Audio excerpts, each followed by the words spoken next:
Okay, let me show you my tomatoes.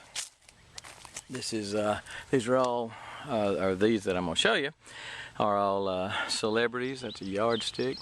Some of them are 4 feet tall. These are about 3 feet tall. Got some nice tomatoes under there. I've only picked one ripe one, but these are all tied with the Florida weave. First time I've tried it, and I like it. I'm gonna definitely start doing that on all my tomatoes, and maybe even some of the pepper plants and stuff that I have if they need tying. This is about a 50-foot row of celebrities, and again about 3-4 feet tall. Another row of celebrities. These are all in raised beds. Another row, 50 foot, of celebrities, and these are part. The first one's here. It's a potato leaf, I believe they call that, potato leaf tomato, which is it's also an heirloom, open pollinated.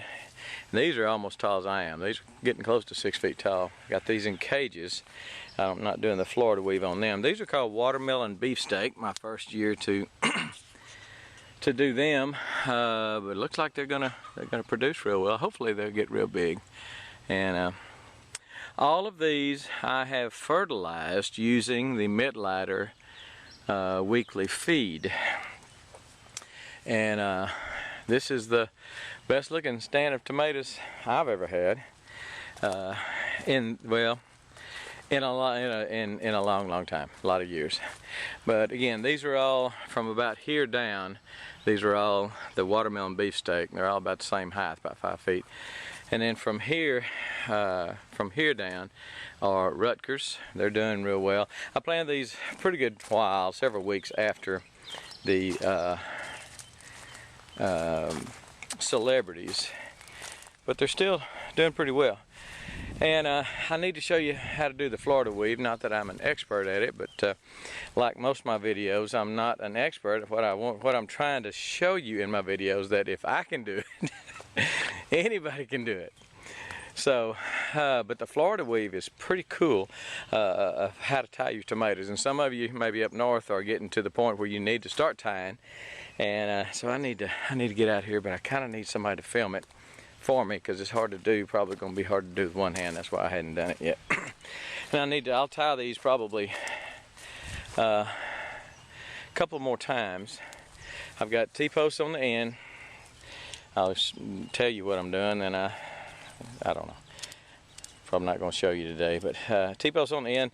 I'm using baling twine, polypropylene baling twine. I started out the first row that I tied was down there, which was about 6 or 8 inches.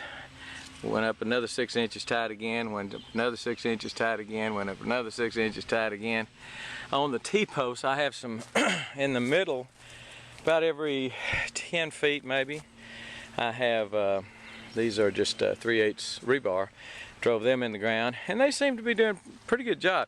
And the tomatoes are planted close together. I think that's another key thing. A guy told me, my brother-in-law told me, that he used to grow tomatoes with his his granddaddy-in-law that did it for a living, an old man, and he said plant the tomatoes about 12 inches apart and they will help hold each other up.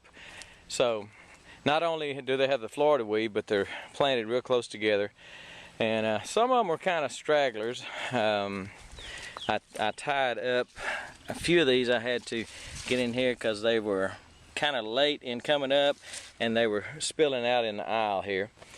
So I wrapped the string around at the bottom and intertwined it, and then pulled it up to this post here to kind of get these out of the aisle. So my aisles are, fairly clear. So a nice about a 200-foot hedge, 4 feet tall, of tomatoes, and they seem to be producing well. And I just thought you might want to see that. That's just, I don't know, kind of pretty to me. Those peppers there, we planted those late. We're going to see what they'll do. I've got about 200 other pepper plants in 2 other locations. So overhead water, I know that's not what Mittleider says do, but I didn't get my watering system in place early enough. So I've got another video I'm fixing to put up about building the sprinkler, and those are just sprinkler heads, and they make a great overhead watering system. They also make a great standalone sprinkler that you can just drag, hook your water hose up to it and drag around for your yard. And I've got a video I shot a week or so ago, just have not put it up, on building sprinkler. I've got a video that I did, but it really didn't show the step-by-step, so I showed it in this one, and I'm gonna put that up pretty quick. So anyway, I thought you might want to see my tomatoes. I've got a look under here. I've got a bunch of them coming on. I just need them to start turning. Went to the farmer's market twice, and did reasonably well for what I had to sell. Sold out of blackberries, just wiped me out of blackberries quick both times. So anyway, these are my maters. Everything's looking good. Hope yours is too. We gone.